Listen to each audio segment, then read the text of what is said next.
This is the Troutbitten Podcast. Troutbitten. Troutbitten? Troutbitten. Troutbitten. Troutbitten? Yeah, Troutbitten.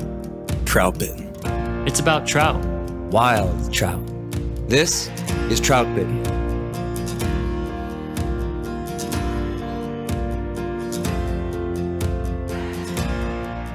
This is the Troutbitten Podcast, and thanks for tuning in. My name is Dominic Swentowski. I'm the owner of Troutbitten and the author of Troutbitten.com. So I first heard the term gear acquisition syndrome as a musician. For guitar players, saying you had gas back then was a running joke, because buying the next dreadnought was easier than putting in the real work that it takes to improve your finger picking, for example. And while many musicians might have fallen prey to gear acquisition syndrome, I never had the money to buy much of the new stuff back then. So I used what I had, I practiced hard, and I was probably better for it.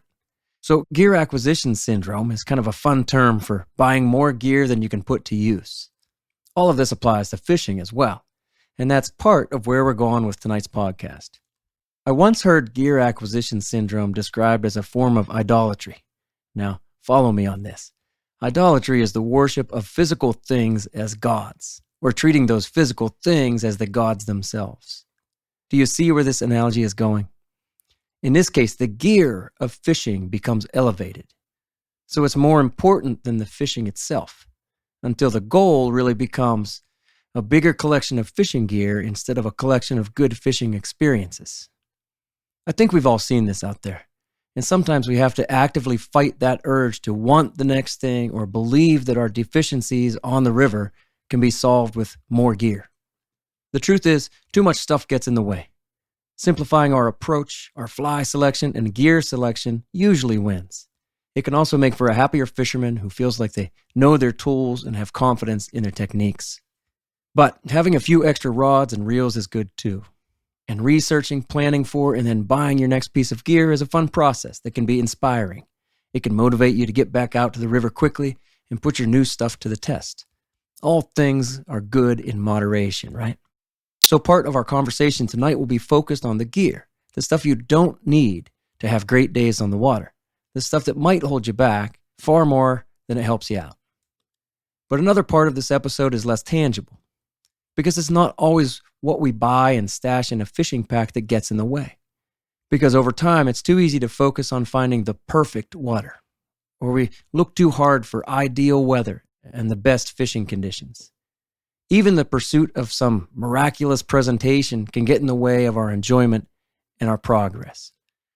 For most anglers, our time on the water is often so limited that it's easy to get wrapped up in all the daydreaming and planning until gear acquisition syndrome creeps in. And then our time on the water is spent finding reasons that we need something else or we need the next thing. The truth is, your best approach is probably to take the modest gear you own, hit some of the closest trout water you can find, and fish it hard. That's what wins. All right, so I have my crew of fishing friends with me here tonight, and let's introduce them again by answering a listener question. Josh Darling, do you want to read this one, please? Yeah, for sure. This one comes in from Marco Luciente in Montana. Hey guys, I love what Troutbitten puts out into the fishing world. I have a fishy group of friends here, and we're big fans of the videos and website. I'm hoping you guys might answer my question on your next podcast. You've written a lot about streamers lately. We fish them here a lot.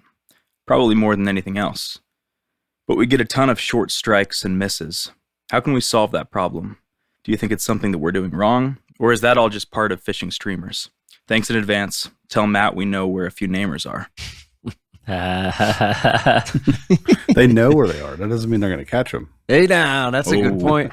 A little dig at Marco there. Sniped him. Marco might come forward with some proof. He might. Bill, I feel like you should take this one. Deli's got some opinions on that. Oh, yeah, I got a lot of opinions on this. I'll try to keep it under a minute or two. Make a good podcast. Yes, sometimes I think it does happen. I think that's the way they're eating for the day.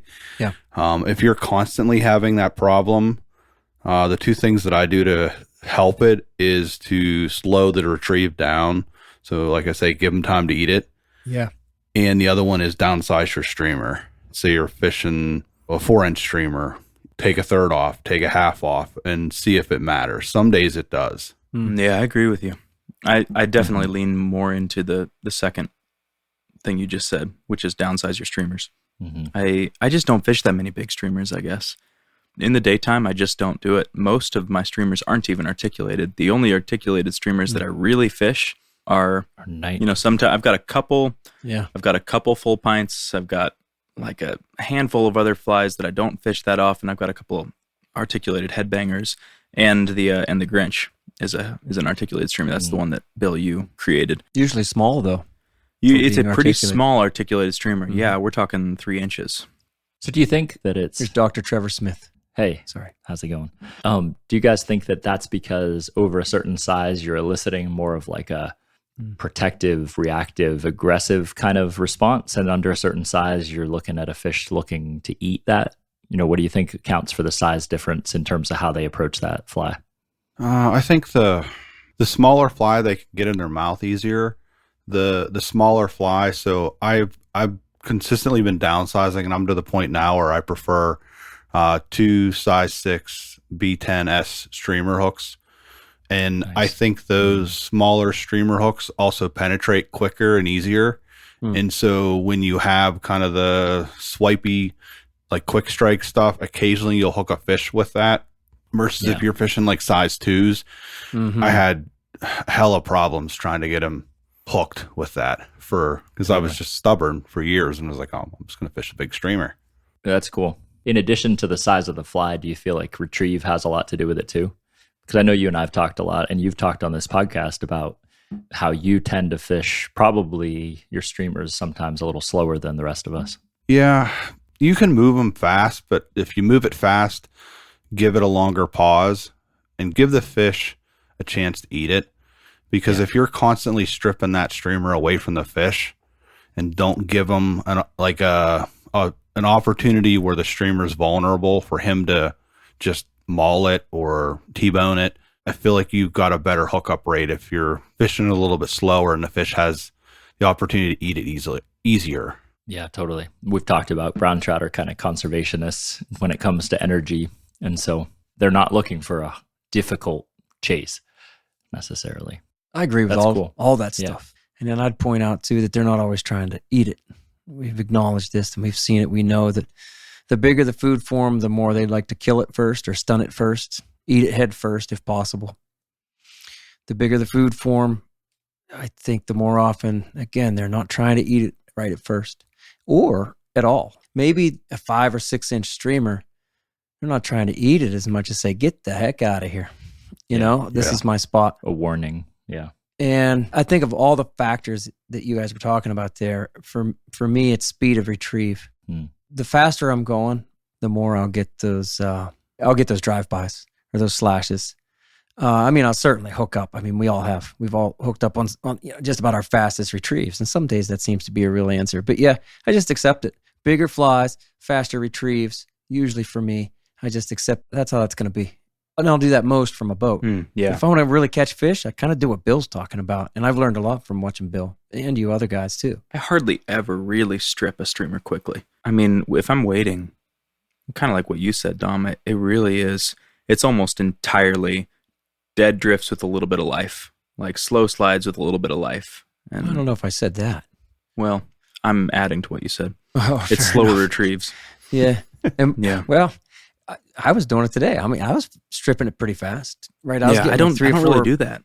3 or 4 twitches, strips in, and then I was done. And I was only casting about 30 feet away too. That all matters. I like what Bill said there. Josh, when I do move it fast, it'll be like twitch, twitch, twitch. When it's actually moving, it's pretty fast. Twitchy. Oh, sure. I like to call it twitchy, but give them pauses in between and let them eat it is that guiding principle that I've really taken to. Not necessarily covering a lot of water with each strip. With each strip, but fast, short movements. Yep. There's a lot to it. Makes sense. We all agree though that you're gonna miss fish. Don't we miss more fish on streamers than anything else, or the fish miss it and decide not to eat it? That's Some the way of it it's goes. just that style, sure. Right. I think every streamer angler ends up asking themselves that question and hoping for a better answer Yeah. than there is really out there. The reality is that's the way it's going to be. Austin, how are you? I'm all right. You okay? Yeah. You want to tell the story of your day? Austin, what happened to you today? Oh, Austin geez. Dando's here. just Hey, joined now. us. You slept in. I was on my way to work this morning, around 7 o'clock, and all of a sudden, in front of my headlights, a large 8-point buck was running across the road, and by the time I could tell what it was, I was smashing into him, and the hood of my car flew up, covered my windshield, couldn't see where I was going. Ooh. Had to pull over into the shoulder. Radiator was steaming like crazy. Someone saw the steam, called the fire department. I had 3 fire engines, an ambulance, the gosh. police, the game commission, all Oh my there. gosh. It was a whole scene. The buck got up and continued running, Oh my went gosh. up the hill, and I guess the game commission went up and found it. Wow. It was no longer living, but they took a picture of it and showed it to me. And I guess they were friends with the adjoining landowner, and they said, "Oh yeah, our buddy has pictures of him on his camera last night up here." Mm. Mm. Oh wow. So the buck is known in the area, and people are hunting it. But unfortunately, it ended up with me, Yeah. or I ended up with it. I put it that way. Mm. You didn't get to Yeah. keep it, huh? No, it was like the last thing on my mind. Everyone else, Sure. maybe it's just this area, but everyone's like, "Where's the deer? Did you get the antlers? Did you get the meat?" I'm like, "What? No." Yeah, that's what everybody says around here too. I got my life. Yeah, like, Yeah, I you're just thinking Made it out more about- alive. I just wanted to leave the area. So yeah, it's in the shop You're also right thinking now. more about your car at that time. Yeah. Yeah. Yeah. Nothing I could do. That's scary with the hood coming up like that. I've never had a situation like that. So how many seconds were you traveling where you couldn't really see Oh, probably only maybe 4 or 5 seconds. still though? Yeah. How fast do you think you were going? 55. Yeah. Ooh, Sure. wow. Yeah. Right, I mean, it's going that's down a right. highway. Were That's you able scary. to slow down at all before you hit him? No, it was just all of a sudden Yeah. he was bang. there and I was Yeah. through him. Dang. There was no chance. That's wild. I don't think I even braked. I don't think I would have. Hmm. No, I didn't brake until after it was over. Yeah. Yeah. Which might have been better. Jeez. That is crazy. Sorry, dude. That'll stay with you for a while, right? I mean, that'll make you Yeah. just get kind of, I don't know. Yeah, I know. I was all nervous driving Yeah, around right. today after I got myself situated, but I don't feel like your text really portrayed the severity of the situation. He texts us this morning and he's just like, "Well, I got my 8-point. I got my buck for the year." Explains what happened, Yeah. and I we hardly even reacted because I don't think I realized how serious it really could have been. yeah. So I'm waiting to hear tomorrow what the damage is and what the insurance is willing to do for me. But That'll be a fun process too. I think it's. if any of it you should out be- there are my insurance adjuster, treat me very nicely. That's right. I think they cover. I think it'd be good. Yeah. Thanks, Bill. probably. I'll hire It's you. There you go. Huh? Be your advocate. I know. Not, I have some family members I can ask that are insurance, but I think Right. I think in PA it's considered like an act of God, and so like it doesn't go. At least you're Yeah. not liable for it. Like it won't go against No, your record Right. or anything. And like I won't that. have a deductible. It's just whether or not they deem it a total loss or not. Because Of the car. Oh, yeah, it's going to take yeah. some work. That's my Yeah, right concern on. more. I gotcha.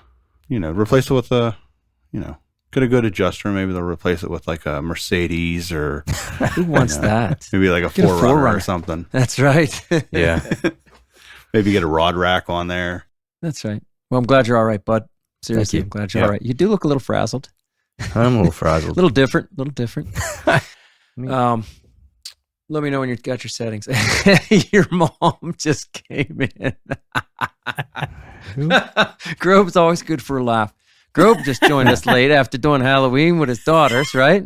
That's right. His Sorry. screen name is Your Mom. Did you get that hat out of a trick or treat? What's that? Did you get that hat from a trick or treat? Man, that thing is crisp. You like That that? is. Look at that. There's no bend in that hat. Come on. Oh, yeah. Come on, man. That's It how doesn't look like you. fly fishing's changed. Flat rimmer. Flat brim fisherman. It's a From good from answer. dad hats to trucker hats. It's Very a Western flat PA brim view. that you just bend the brim of just a little bit. It's a little cold out here. Well, it's good to have you late joiners. Yeah. Before we jump into the topic, let me get your take on this here. People message me in many different ways. Guy on Instagram, we had a conversation, and then he kind of wrapped it up. He said, well, either way, he said, I love all things Troutbitten. I even bought a tablet just so I won't continue to read articles on my phone. He said, I do wish y'all, because maybe he's Southern, I do wish y'all would just embrace the fact that you are elitists, though, and that's okay. I've gotten this a couple other times. People say, you really are a bunch of elitists. Because we always say we're not, right?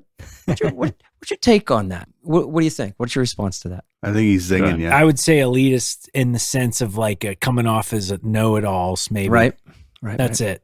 That would be the only angle I could see, because I think there's two takes on elitist stuff. Some feel how it's like how you fish, right? Are you an elitist when it comes to your tactics and how you fish, or are you an elitist like snob?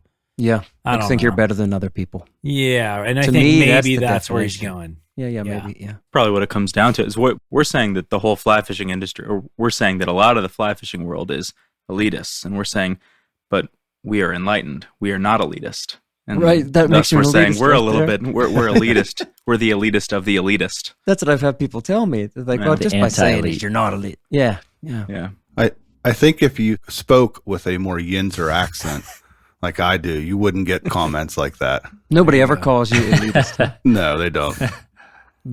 Maybe it's a wild trout thing. People get offended when you talk about how you don't love on stock trout in certain scenarios. We could be a little wild trout snobby. Oh, yeah. And I'm okay with fully that. recognize that. I'm with you, Matt. I think that was my first thought too.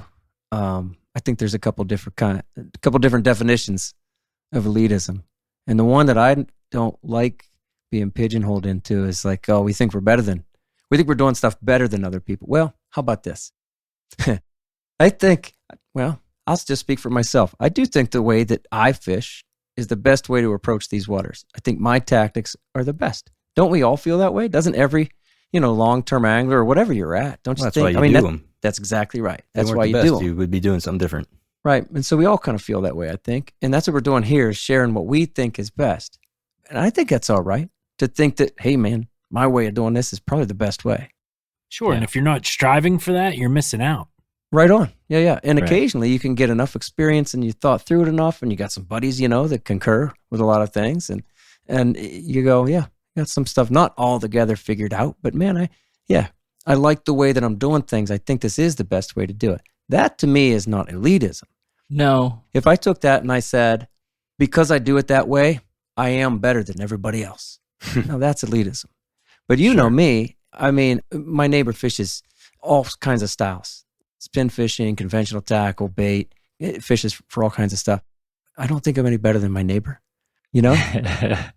It would be a little bit different if all of us were in 100% agreement on everything that we talk about here. And we're just like, no, our way is Good the point. way. But Dom, you and I were driving together to the river the other day and talking about the fact that we don't agree on everything. Like the Right. people in this group, and anybody listening has heard this, but we don't agree on everything. There's a wide variety of tactical opinions in this group. sure. And even Sure. with the spawning stuff we just talked about, there's some variety there. There's plenty of differences. Yeah, there are. I do think the one thing we have in common is that all of us in this group want to optimize and we want to be the best at what we're doing. And I don't think everybody that fishes wants that. But I do think that we attract on Troutbitten, like the people that love our podcast, the people that love our content are other like-minded anglers that are just striving to be excellent at what they're doing. Not that they're competing with each other, but just that they're trying to get better. It's like this learning kind of mentality, which I think could be viewed as elitist. Right. It's mistakenly viewed as elitist, Right, in my right. opinion. It's a mistake. For sure. It's a rough world out there. You can't communicate with everybody. Dom, one other take on the elitist thing. So the first thing that sometimes comes to my mind when I think of an elitist in a way is let's say they're in southwestern Pennsylvania and you ask, hey, have you been fishing on the Loyal Hannah? You can beep that out if you want, right? Yep. And there's a shrug of, oh no, I only fish on the Madison River now, right? Like I think that as elitism, right? That some stream is too good for one to fish because of the conditions. Have you encountered people like, you know what I'm saying? Like if you encountered people like that, I find that like that's part of an elitist group of anglers that are definitely out there. I think the more I think about it, the more we all probably have that a little bit of elitism in us. Because my answer to you, man, is that there are some waters I'm going, I'm not going to fish that. Do you? Yeah, but not like always. Like back in like you fished it. Like if you were there, you would fish it just to probably get out to fish. Right. That's what I'm talking about. Like, yeah, what if you only have, streams? Like, I don't know. Maybe that doesn't make sense. Maybe it's just you. Maybe it's not making sense. But I mean, like, hey, really, you're not going to fish that? Like, it's the only thing you have to fish.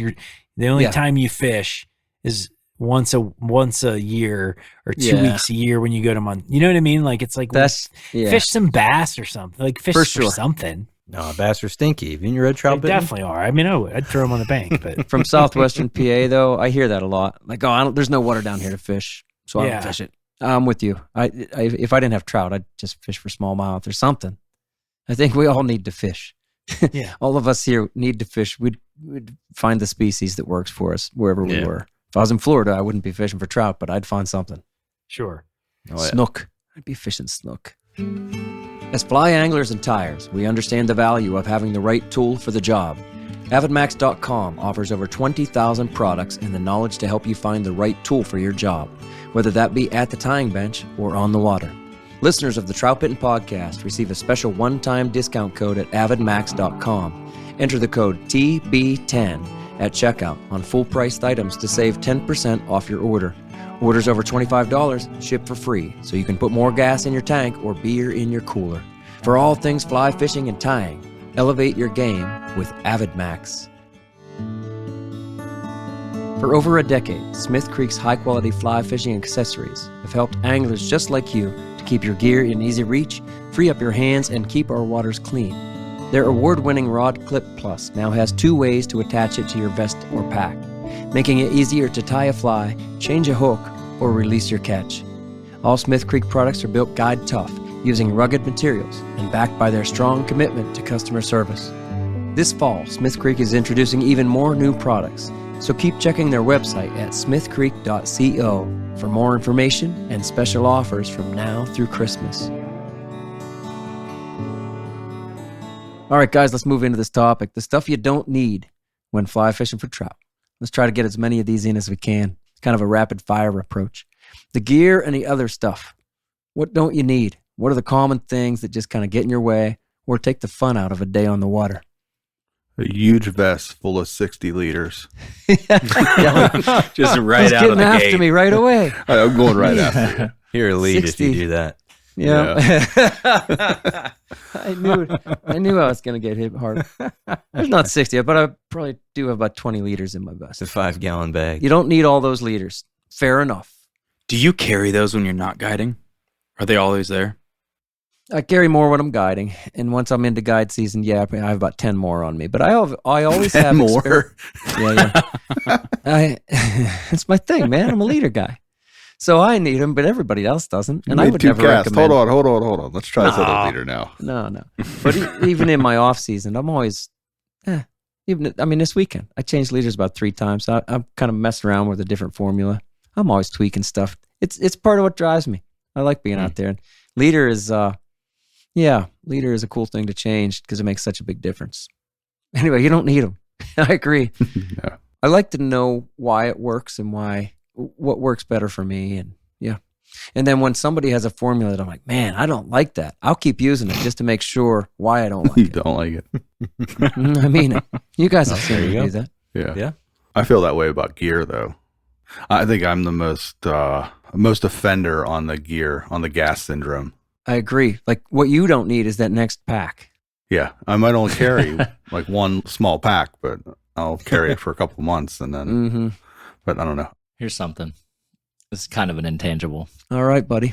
I don't think you need patience to be a fly fisherman. I tell people all the time that I fly fish, and they're like, "Oh, I don't have the patience for that. Oh, it's too tedious. I can't do that. I'm not patient enough." But I feel like the way that we fish and the style that we fish, I don't feel like it requires more patience. I think it'd require a lot more patience to go out and throw a bobber and just sit there, where we're kind of actively working the water. Yeah. Yeah. So I think it's just like a misconception from people that don't fly fish. I think people assume that Yeah. it takes like patience to get good at something, and I would say that like the technique of casting and the technique of handling line and all that does require more. Maybe the learning curve is steeper with fly Sure. fishing than other things. Yep. But if Agreed. you're That's a good point. if you're actively if you're enjoying the process of learning, then it's not patience that it takes. Right. No, just Trevor, you and I have persistence. talked about Yeah. this. That's right. Persistence.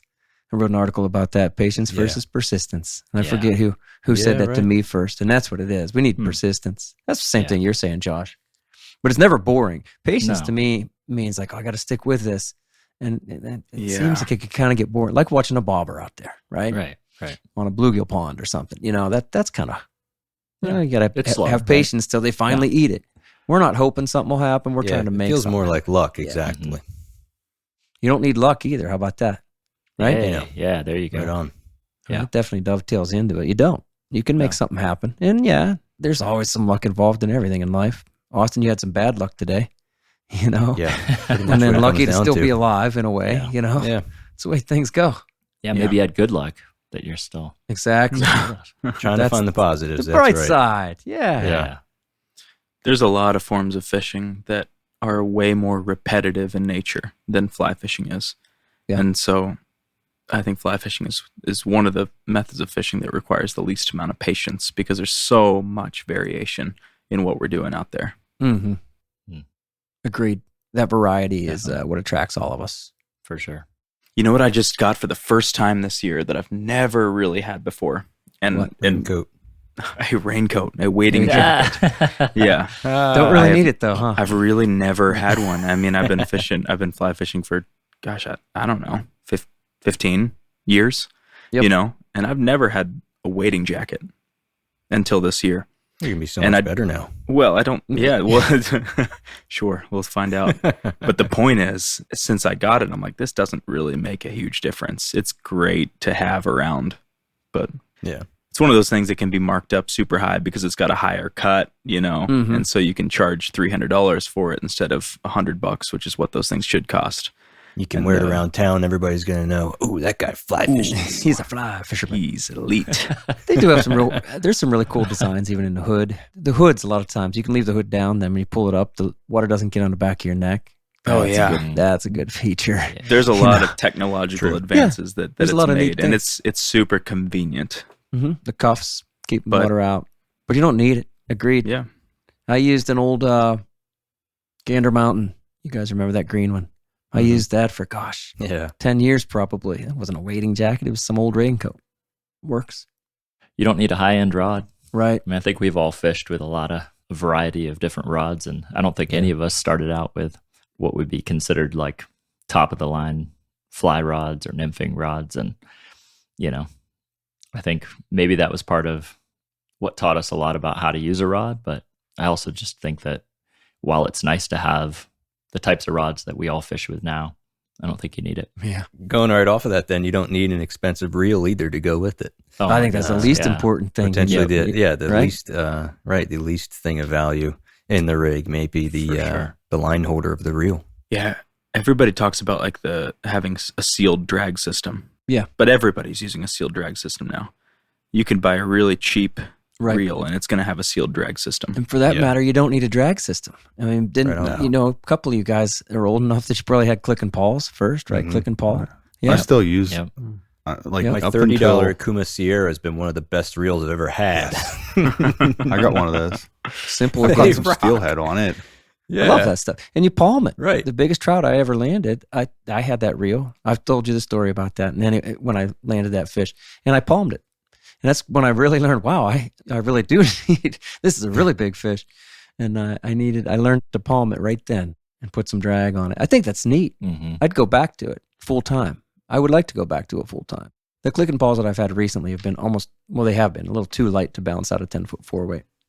Another thing on reels that you don't need is a full cage. I like them. I use Yeah. them. Sure. Yeah, for sure. I'm using full cage reels now. I like them with the tight line tactics, the mono rig, so it doesn't slip through. But you don't need it. Used for so many years, and that's where I call it a pinky cradle. You just take your pinky and always guide the line back on to the spool, straight on. Even while fighting a fish, I would always do. I just learned to do it, or else I had problems. You know, I had a Lamson conic, and it slipped through there probably 30 times before I figured out, man, I gotta guide this thing back on, and it just became a new habit. But man, everybody thinks now, oh, gonna need this Euro nymphing reel. No, you don't need it, but they're nice with a 10-foot rod, right? Yeah. No, you have to have you the don't whole have package, to right? have the 10-foot 11 rod. foot. Come on, Matt, you have to have 11-footer. Come on. I don't own a single full cage reel. I never have, and it's never. They're nice. It's They're never nice. bugged me. But that's the thing. I'm sure it's nice, but it's never bugged me because my pinky's always there holding it. Yeah, and right? it just So you always learn has to do been. that too. Yeah, Matt, you're saying like whatever to do. You're saying rod length, like you don't need to have. You don't have to have it. Yeah. Yeah.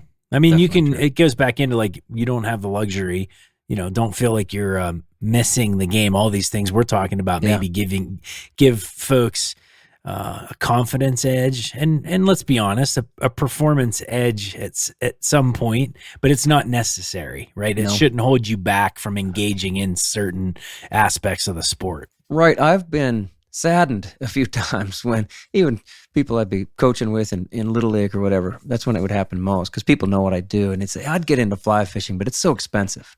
And that makes me, oh, no, it doesn't have to be expensive. It doesn't have to. It really doesn't have to be any more expensive than almost any other fishing. You really can. Hell, you don't need a fly box. I mean it. You can make your own, whatever. Put it in an old Plano plastic box or make your own out of, guys used to do what? Altoid, right? Put a couple magnets in it and you're foams good to go. and magnets. I used to just steal my sister's like bead collection. Yeah. Yeah, there dump you go. those out and throw my flies in there. There you go. People just like having this stuff though now. And that's good. Yeah, that's fine too. Maybe they feel like if they don't have it, or that's their barrier to entry, they don't know that they can do it without the Right. accessories. Agreed. I think that's the value of kind of us talking through this. Yeah, you don't need all that stuff. And sometimes it kind of get in the way. On top of the fly boxes, I've got one of the newest fly boxes out there right now, like currently, just because I'm trying it out, and it's one of the least favorite fly. I'm not going to call out any brands, but it's one of the least favorite fly boxes I've ever had. It feels like it does a poorer job at every aspect of it, except for keeping water out, maybe. And that leads us to another thing: your fly boxes don't have to be waterproof. No, they really don't have to be. It's helpful in sometimes it's helpful.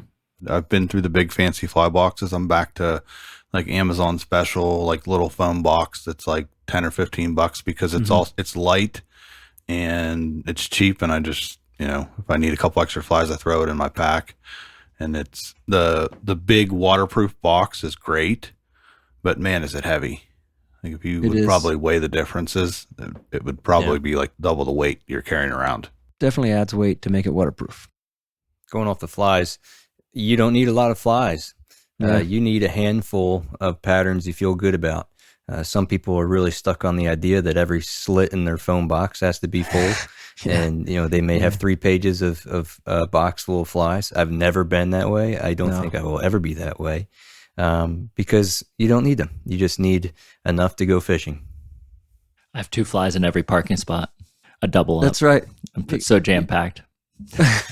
Every parking spot.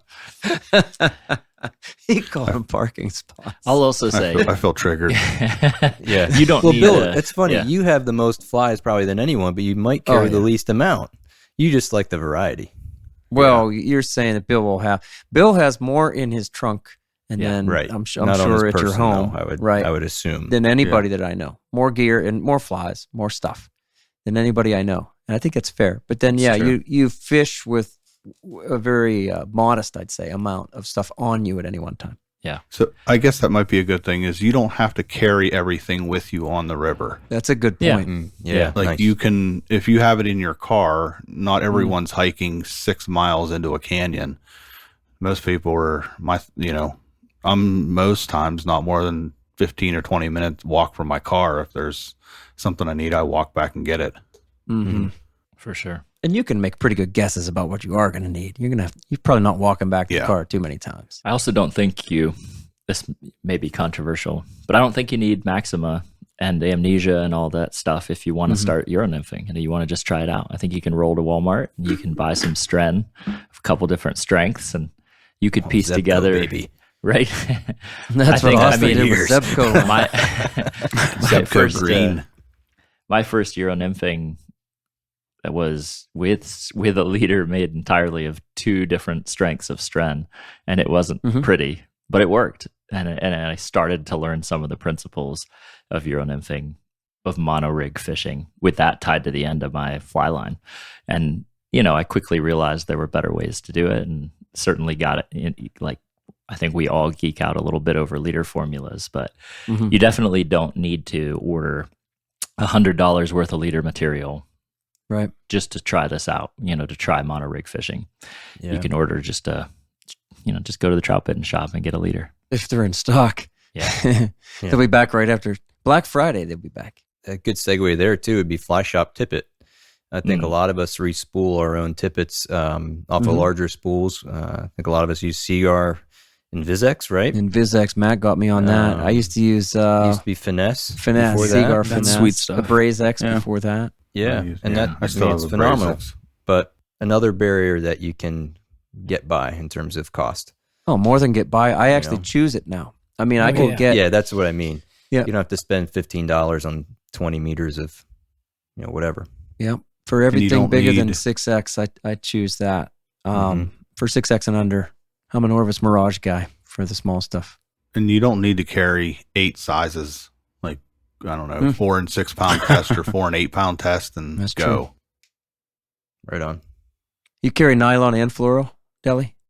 No, I only carry fluoro now because I've just gotten to the point where I don't know. I don't think it matters. If I really, really want to get super picky, sometimes I'll carry it. When it starts to get something when I'm gonna dry fly fish, and maybe there's some picky fish, but I don't know. Similar. Yeah. It's just the weight. It comes back to the weight. Like I don't know. I feel like if I sat down and weighed everything and then just said, okay, take this out.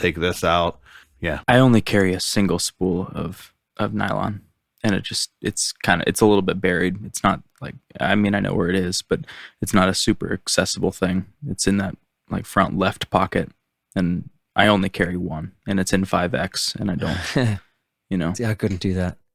That's all right. Even in the wintertime, similar. I don't take that 5X, 6X, 4X, and I have 3X nylon. I have all, I just keep them in there. But I'm a leader guy. So again, we're not saying that nobody should carry more than, just 5X. You don't have to. You don't have to. That's right. But I'd feel unprepared for the way I like to do things. And Bill certainly doesn't. Neither does Josh. Yeah. I cleaned up my vest and I took I'm down to 4, 3, and 1X. That's the only thing I'm going to carry now for the winter. Nice. I like how you have that all decided. Yeah. Right. Like, It's this time of season. I need that kind of time to I'm not make fishing this anymore. to make those decisions. I'm proud of you for carrying 4X, Bill. Thanks. How about this one? Zingers for everything. Like a retractor for everything, every tool on your pack or whatever. I see that a lot with people, and if that's your thing, cool. But I'm saying you don't need a zinger for everything. That mono loves those. Like the mono is exactly. just like addicted to the zingers and wrapping around it. Yep. Fly line too. Everything gets, yeah. If you have too much stuff hanging off you, at some point you'll pay for it. Someday you'll have a big old fish on and it's going to get tangled in your zinger. And then from that day forward, you probably won't have as many zingers. Snap. How about the nippers that you put on zingers? $100. You can spend legitimately $250 Get out. on a pair of nippers now. Oh yeah, Diamond tipped. oh yeah. It's a fashion statement to wear the neon green nippers. That's got to be the biggest ripoff in the industry. It is Yeah. such a the most ridiculous thing. You could buy a rod, like a good rod, for that price. For Yeah. I'm saying you can go to Then you won't have freaking the the lanyard. dollar store and get your toenail clippers, dude. That's what I do. And you can spray That's paint it. them green for another 99 cents if you go to the dollar store and get some spray paint. It might get rusty quicker. That's it. Rust-Oleum. I don't know. That's a bizarre. I've never been able to fathom that whole thing. Like it just, I don't know. Like what makes it so special? Like I was given one of the hatch ones. They're pretty damn expensive, right? they're yeah. They were. I don't use it. It's somewhere. It's probably here in too my heavy desk. to use. I was just gonna say it's too heavy. I've always had my cheap kind of nippers on one of those coiled like telephone cable retractor things, springies. Those little springs. Telephone. The one I put. Telephone wire. Shut up. Hello. Not a springy. when I put those expensive hatch nippers on there, they were so heavy when I would let it go like I always had before, it would come up and actually hit my glasses a couple times. It's like, whoa. I couldn't stop my... Yeah, like just so heavy, so much. That's why you lost your tooth. Come on. Don't lie. That's what happened. It smacked. Cost them a lot more. Scratching up the G3 readers. That's right. Oh gosh. What about useless tools? Like the quick release. Remember the quick release tool? I don't even know if they still make it where you slide that thing down the line. Oh, to catch and and release. Yeah. That's you don't not even bad. have to touch the fish. I mean, you don't need that. I mean, You it's don't need it. crazy. I mean, it's like you throw that on the ninth zinger on your That's right. vest. I don't know. I could never get that thing to work. Does it I work? didn't. Yeah, I mean, I had one for a while. I had one kept when I was like 13. I had one, Mhm. Really? and it did work. I Worked couldn't. fine. I feel like I don't know. with barbless hooks, and my hemostats are really, really fine point. I don't know. I never have a fish out of the water for But that's very definitely long. not necessary. Completely unnecessary. Certainly not. Yeah. Do you guys Tools. carry? Does everybody carry hemostats? I rarely carry them. Get Yeah, out. I do. Really? Yeah. Oh man, that's a deal breaker for me. Yeah, That's I couldn't survive without those. he's knuckle dragging. Bill just cuts the line. He's knuckle dragging. I just hit them off the tree until the fly comes out. That's another strategy. Give me that. That's why you fish. Give me that pheasant tail back. Bill put that on his dating profile. I don't fish with hemostats. I can't. I use them so often throughout the day. I can't. Dude, you know me. I have 2 pair of hemostats, and that's a fair thing to make fun of. Yeah, it is. That I have. That is two. a fair thing. That blows my mind that you always have. If I two could find clips. one pair that had the grippies and the strength that I like together, that'd be great. But I haven't found that pair. One that you can cook the chicken with. That's right. I use them for all kinds of stuff. When something breaks around the house and I got to be like Mr. Fix It, I swear to God, that's the first thing I find myself going, I need my hemostats. Right? It's just such a They're so go-to useful. tool for me. Yeah. They're You so know what useful. I mean? Yeah. Bill, Dom's at the bar. I'll get your bottle. Yeah. Oh, yeah. I can do that. We were just That's fantastic. I can't remember what I was doing, but we just replaced our dishwasher in our kitchen because ours was super old, and I was legitimately laying on the ground. I was like, "Kels, go grab my hemostats. They're out there. Just clipped to my vest. They're in the office." Get the hemostat. Stat. Stat. It's scalpel. Another tool that's used, those knot tying tools. You don't need Oh, you yeah. don't need a knot. Nail Nail knot knot. tool. The nail knot ones. Those I don't ones? even need that anymore. You don't Do even you even need a nail knot? Yeah, that's true. You don't Not anymore. with I don't use a nail knot for anything. right? There was a Hardly time use when I nail had a knot pair of anymore. nippers that had the little built-in swivel. You guys all know it. Yeah. It's Yeah, a yeah. nipper, a pair of nippers that have the Dr. built-in Slick. swivel nail knot thing. Yeah. I cannot tell you how many times. Like it took me too long to learn this. Like attracts all of your line into it as you fish. Yeah. Mm-hmm. It's worse Grabs than everything. That tool. it's worse than what we were talking about when we were talking about having a bunch of zingers. Like Mhm. Yeah. just having that Catches on little everything. upward lip, it catches on everything. And I never used it. Never. I think not once did I use it, But you had it. but I had it there. You know, another one that annoys me is the beer koozie on the wading belt. Oh, Bill's yeah. favorite. If you need a beer koozie, you're not drinking fast enough.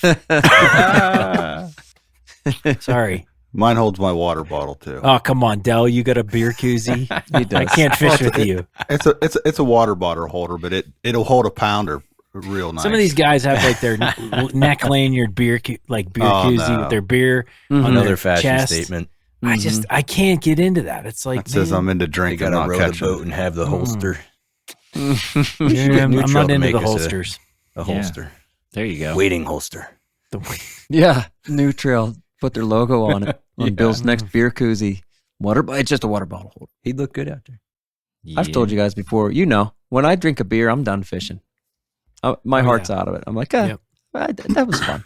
Now I'm done. I'll watch somebody else fish. Sure, I'll just half-ass it for the rest. The only time it gets a little different is when you're in a boat. In a boat. Yep. When I'm wade fishing, I'm with you, Dom. I don't mess with that while I'm fishing. Like never. We never used to. We used to. Well, if you find one in the woods, it's different. That's true. We've been over we that. talked about last week. Yeah, I mean, you got that's different. That's like somebody's telling you to drink it. Mm-hmm. Austin said he wouldn't drink it if he was by himself. I know where you fish. I'm going to start just leaving beers. Planting warm beers. Trail cam. See if he actually drinks it, follows through, or if he's unethical. Depend what you leave there. I might bring it home, put it in the fridge. Trail it behind me in the river.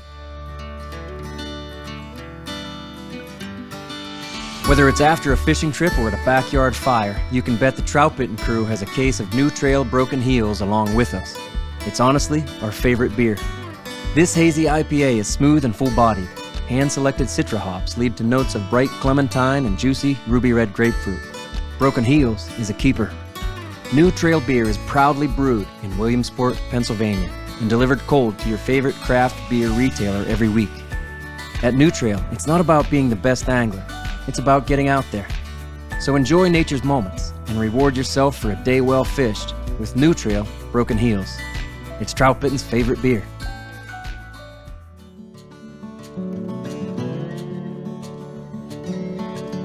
Precision Fly and Tackle is a family-owned business with a passion for the outdoors and a sense of adventure.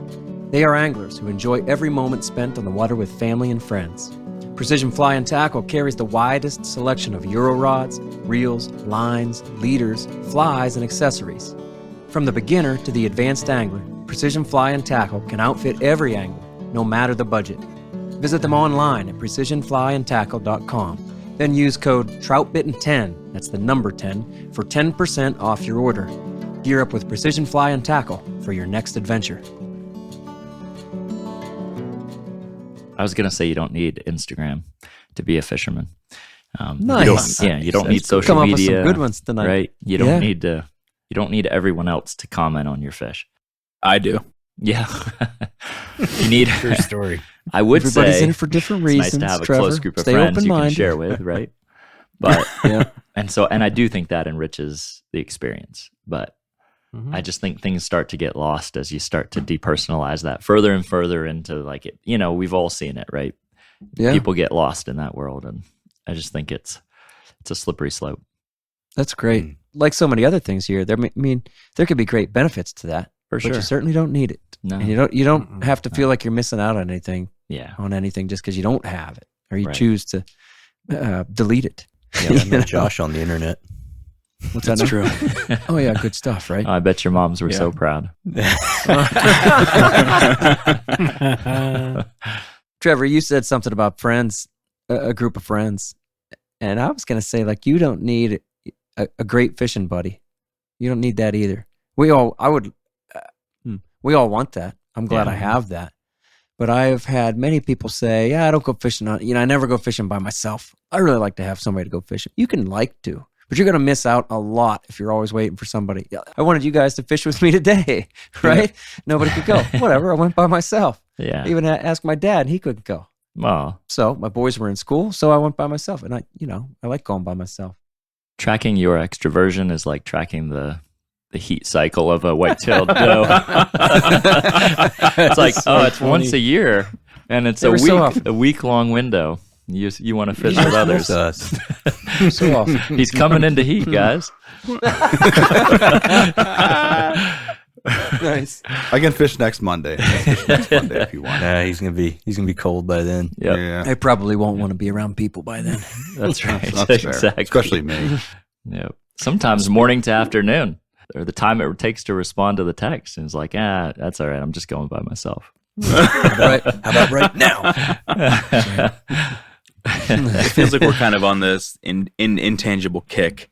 I've got a bunch of buddies who know that I fly fish, and they always want to tell me stories about their fishing trips out, on the Madison, on the Gallatin, on these rivers that people dream of fishing, and but none of them ever. They live here, and they don't fish around here, and they Oh, won't. that's too bad. Like they don't realize what they've got here, and even if they didn't have what they've got, How do you here, not know? Yeah, exactly. bizarre. But even if they didn't have what they've got here, everywhere has fish. Yeah. Do you think So that you goes just back- don't need. Yeah. Go ahead. Yeah. No, do you think that stems from like the you don't need big fish, idea? Because I don't think you don't need to always catch big fish. And is that the thing that they're looking for out west? Is it the scenery? Is it just the experience, or is it just that our average fish might be an inch smaller, whatever? What do you think? I think it comes down to being an excuse sometimes. Yeah. Mm-hmm. Yep. Yeah. I'm really into fly fishing. What they're really into, well, the people we're talking about, what they're really into, I'm really into getting maybe away. is the travel. Yeah. And getting away and hanging out with buddies and having a great evening afterward and, Sure. drinking. And that's having all some, great stuff. It It's is. That's just not what fishing's about. Right. Yeah, good And one. we're always kind of focused on the fishing. And that's what Yeah. keeps us in a game for a lifetime. And we center everything else around that. I've said before, my dad, for example, really loves camping, likes fishing. And like I'm the opposite. I'll go camping just so that I can go fishing. Anyway, just different goals. And at the same time, my dad and I get together and we both do those, we get to do those things, spend those times together. But we kind of acknowledged that a long time ago. He likes it for those reasons and I like it for mine. Yeah. Yeah. I think that's all that is. Those glamorous destinations, motivation, and you think you're going to have better stories. Well, Yeah. not better, but they'll have different stories to tell, and they'll have the excitement of all the scenery being different. Yeah, they want the experience. The experience, yep, not the Yeah. fishing necessarily. That's the main thing. To that point, well, nobody's on the rivers out here after 5 o'clock. That's funny. And that basically solidifies what your theories are. Everybody's off the rivers. It's just part of the experience. Yeah. Well, and everybody's off the river at 5 and Pull your boat out. yeah, you pull your boat out. It's different. It's different. But to your point, Dom, that's like part of it, right? It's breakfast at the bakery, and then they get on the river, and yeah, the scenery is awesome. It's different. Let's just say that it's different from what they're used to seeing. They're doing something different, but then and then they go out to eat. It's that's just different, right? It is. I'm always shocked at how the lack of people out on the rivers out here, like late and early. Well, Jonas Price, for example, owns the Feathered Hook, and it's a bed and breakfast and a fly shop kind of combined. And he cooks breakfast. I think he doesn't serve breakfast till about 8 o'clock, maybe even 9 o'clock. And he always cooks breakfast for everybody that's there. But I mean, my people, we always start at 7:30 or 8 o'clock, and he's giving me a hard time too, because a lot of people that are coming for trout pitting trips, they'll stay with Jonas, and he's like, "Why do you always have them start so early?" I'm like, "Because we're fishing." It's not really about your breakfast Right. as much as the fish. You can get breakfast some other time. Exactly. My people are here to fish. That's The last guy I had stayed there, and he brought his own eggs so he could cook them in the kitchen in the morning. Yeah. You've heard the stories. Yeah. It's so Lots of funny. guys stay over there. They have a great time. But yeah, most of the other people that are staying over there at the Feathered Hook are, let's say, very happy to eat the breakfast and Sure, have, I think a lot of people enjoy it. Yep. exactly have that friendship and meet those people, meet everybody else there and talk about what they're going to do. And that's cool too. It really Yeah. is. For sure. You don't need a secret spot to go to catch fish. Right on. That's another thing we don't need. Yeah. The secret fly, the They're- secret spot, the secret. The perfect whatever. spot, Yeah. Yeah. right? Right. Just go fish. Yeah. I always tell people you don't need a guide in this area, any Class A wild trout stream. You don't need a guide to tell you where to fish. Every piece of water that looks really good is really good Mhm. because every place holds a bunch of fish, and go fish it well. Yeah. You don't need a boat. You don't need a boat. You don't need a boat. Not Certainly around don't here. need a boat. I think it's another accessory. It's like, all right, I've been in it for a while. I should have a boat by now. Yeah. Better get a hitch and a trailer, so now I can float. You don't need it. You don't need it. I love fishing with buddies in a boat. We've all floated together, every one of us. That's the coolest thing about a boat. But I think I'll always prefer to wade as far as the fishing goes. Yeah. But Matt, you're living it up dry fly season on Yellowstone, right? Yeah, I would say out here, if you want to, you don't need it, but more so than back home, Yeah. you need it here to prolong your season. And runoff's just such a real thing, but you can really enjoy that time of year if you have a boat. And if you don't have a boat, it becomes really hard. Now you can just fish the banks for sure, but the more efficient way to do it is to have a jerk boat. Right on. There's no question. Yeah. Austin, you gonna buy a boat now? Not You yet. change your mind? You could get it with the insurance money. You could That's get a what I was boat gonna instead of a car. There you go. What are you doing to me now? My insurance adjuster's listening. That's good. That looks like it's worth a Hooligan XL with a trailer. No, all you need is a friend with a boat. That's all that matters. That's good. That's a good call. They can 100%. take care of it, all the maintenance. They'll even pick you up in it. They'll shuttle you. Yeah, you just need a friend. It's just like cherry picking. You don't have to go through all the work that it takes to have a boat. You just get to, on the good days, hey, what you doing? Let's go fish. Wanna float? Everybody who has a boat needs a boat partner. That's right. I'm around. Somebody's got to row. That's right. Oh, but you don't want that guy that has that's never a beginner. rowed before. That's you true. might as well just go wade fish at that point.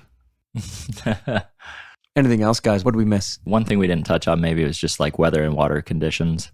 Where it's easy to predict around here what days there's going to be a lot of guys on the water and what days there aren't. And ironically, a lot of times some of the best fishing days when it's 45 or 50 and drizzling, there's nobody on the water. So you don't need a sunny 70-degree day. You don't need, you don't need comfortable weather conditions. You don't need perfect weather conditions. And on the flip side, you don't need drizzly weather. You can make it work. And I think that's one of the beauties of the style that we all fish is that you can really take it to the trout on their terms. So Yeah, don't wait. Just fish. Yeah. Don't wait for Yeah. anything. Don't wait for your buddy. Don't wait to hear about the perfect spot. Don't wait to get the perfect weather. Yeah. What you think is get the out there and have a slow day. That's right. Learn. You're always learning something. Well, that sucked. That's That's what right. I learned today. I'd say too, kind of an overarching theme from tonight is you don't need the best of everything out there. So yeah, you might like a pack. You probably want waders and boots, but you don't need the very best. Get just enough that you can get started, because all of us started the same way. It's like, what's the least amount of stuff I can get by with? And over time, you start to collect and you start to upgrade things as you get more involved in the sport. So don't let gear hold you back from experiencing time on the water. You said you probably want like waders and boots. I was thinking about the last time Austin, Dom, and I fished at night together. Like they were already out for a while. I had to get the kids to bed. And Kelsey had to get home from work. Oh. So I'm like, I'm going to be out late. And I joined up with them pretty late. It was like maybe, I don't know, 9:00, that night that I came out and joined you guys. Yeah. And I waded up the river. I'm like, hey guys, I forgot my boots. It was almost midnight, Josh. Yeah. Was it really? Yeah, it was later. So than I was that, wearing but anyhow. I was wearing my waders, but I had my wader booties stuck in my my beach life Sanooks. Yeah. With no laces. Just No laces, nothing, no grip, nothing, just flat soled. Yeah. You It's, did pretty it's well. all I had. It's fine. It was It fine. worked well enough. It's fine. I figured they'd just slip off. I was surprised. Yeah, you don't need boots. You don't need traction. Grip studs, what a joke. Oh, I forgot stomach pump. What about a stomach pump? Do we need that? Oh gosh, no. No, The turkey baster? Do you guys use it? You guys No, ever Grove's use the it? only one I've ever seen use it. I've used it. you know what I- they're eating. That's right. Grove, you still use it? I do occasionally. Do you? More educationally. What's the largest thing Um, you ever get out of in that little turkey baster? Right? Nothing super large, but lately I'm always I would say like just as if I'm on a new stream or if things are slow, I'm always curious to see what the fish are eating, and that it has changed my day numerous times. But I'm shocked at the amount of algae fish consume, and I've been trying to research stuff on how much it's like a plant-based diet for a fish and how much that happens. And I can't find anything on it. If anybody out there knows, It has to be scud eaters, consumption, right? Like they're You going could after ask Weimer scuds or about that. something. Paul Weimer about that. I need to ask Paul about it. But He'd like on know. algae-rich streams, Yeah. it's amazing how much algae I pump out of fish's stomach. No kidding. I'm just Stomachs. gonna start tying algae flies and see if you can catch Well, I fish on thought it. you could do, you could do like a green sucker spawn and fray it. I know. I've already thought about it. Nice. Yeah. Yeah, or do like What are you fishing? Yeah. Algae. Got him on the algae hotspot today. As a trout is looking upstream and waiting for things to come down to it, and it's kind of moving just like ever so slightly to intercept things. I've often wondered like how much of that is algae, and they just don't really care what's there. They're like, that kind of looks like food. I'm going to move over and take that. And Yeah, back in like 8th grade, I did like my science. You probably all did like science fair, right? Well, my science fair project was like on what smallmouth or largemouth ate. And so that's what we did. I just like pumped a bunch of largemouth stomachs, and a ton of what we found. What I found was algae. The stuff that, yeah. And so I've often wondered if they're not really, if they're targeting that at times, or if they're like, well, there's not a whole lot happening in the water at times. There's not a lot of hatches, so that's what I'm going to eat. Or if they just don't, they're not really that careful, and if they're just like taking it in the with loose stuff that's coming down, they're just taking it in. That's what I would guess. Yeah, I would guess they take it in when they're trying to go for prey. That would be my guess. Like they're going for like the trout are going for scuds, and they're just sucking up some algae with it, or something. But are they that inaccurate? Yeah, I mean, there's. Well, you're They're saying looking flies all the time. You're saying but those fish eat. I mean, look at a hatch, right? When they're keying in, when they're ignoring like slate drakes and just keying in on a size 18 blue quill, right? To Dom's point, they're pretty darn efficient when it comes to that. So it'd be odd to see if they are that sloppy. Sloppy, yeah. There was Just eating all kinds of stuff, but it's fair. Who was the guy that did the trout videos? Like the underwater world of trout. It's like Oz something. I can't remember the guy's name. But he basically set up cameras underneath the stream and basically Dave recorded Whitlock, was fish. What's that? Wasn't Dave Whitlock, was it? No, it was Oz. His name had Oz something. I know who you're talking about, Bill. I watched him, and I think his theory was that they would test things. Like he had a bunch of video of like fish eating sticks and stuff, but then they would spit it out. I also think I've seen some of those videos, and they're testing also though on stocked trout. You have to be careful about that. Some of them were, makes sense. So this is how I treat salad. I look at a salad and I'm like, I'll order the salad if I know that it's going to come with fried, like with grilled chicken on the salad. Nice job. And I think that sometimes that's kind of the way they look. Like, I think that there's a lot of crest bugs and stuff like that, scuds, all kinds of things that are living in that stuff. And they know if I eat that clump that's coming down, I know that I'm going to get protein with it. And I think that at some points they just like, I know that even though that's not what I want, that's not the insect that I want to see. I think that a lot of times those insects that they're getting are coming from that subsurface vegetation. And they're just assuming like, if I eat that, I know that there's living stuff in there that's got protein in it. You don't think there's like that sexy 20-inch brown that's been on a plant-based diet? It's just like super just trim, super efficient, and all of a sudden all the other trout are like, oh, okay, I got it now. I'm gonna start eating algae. Hipster Meat 20 stuff's slowing me down. Even the trout are getting off meat. It's called the underwater world of trout. Here we go. Hey, we're back. There it is. Hi, Bill. And we're back. I'll let everybody know what kind of algae fly I come up with. Good. Yeah. Yeah. Well, A green veil. We'll I will. I'll it. test it out. I'm going to test it out. We'll brand that under. Eat trout anything out there, Matt. Yeah, that's true. I'm just catching dumb rainbows. I know. All right.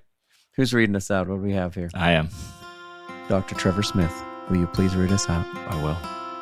Remember, the Troutbitten Project is a free resource for all anglers. The Troutbitten website hosts over 1,000 articles with endless stories, commentaries, tactics, tips, and more. Find what you like through the top menu and through the search page. Navigate by way of the categories and tags, too. Be sure to find the Troutbitten YouTube channel, now featuring the Troutbitten Tips series, the Fish and Film series, and the Troutbitten Flybox, all in collaboration with Wilds Media. Thank you for listening to the Troutbitten Podcast. Please give the show a 5-star rating on Apple Podcasts or Spotify and leave a comment, because that really helps. Till next time, friends, fish hard, enjoy the day, and find your life on the water.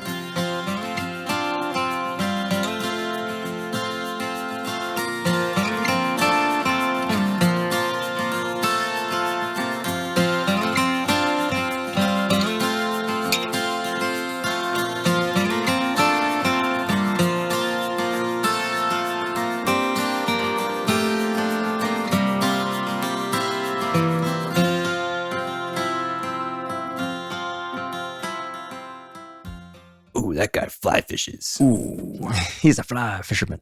How you don't love on stock trout. Maybe that doesn't make sense. You don't need all those leaders. Fair enough. It's what I like playing with. I think I'm the most. It's my thing, man. I'm a leader guy. You know what I just got for the first time this year? Come on. I'm proud of you for carrying 4X, Bill. Thanks. Just sing it. Someday you'll have a big old fish on. You could buy a rod, like a good rod. If you need a beer koozie, you're not drinking fast enough. I might bring it home, put it in the fridge. Oh, come on, Dell. You got a beer koozie? Austin, you gonna buy a boat now? Hey, what you doing? Let's go fish. Even the trout are getting off meat. Oh, okay. I got it now. I'm going to start eating algae. You know what they're eating. So this is how I treat salad.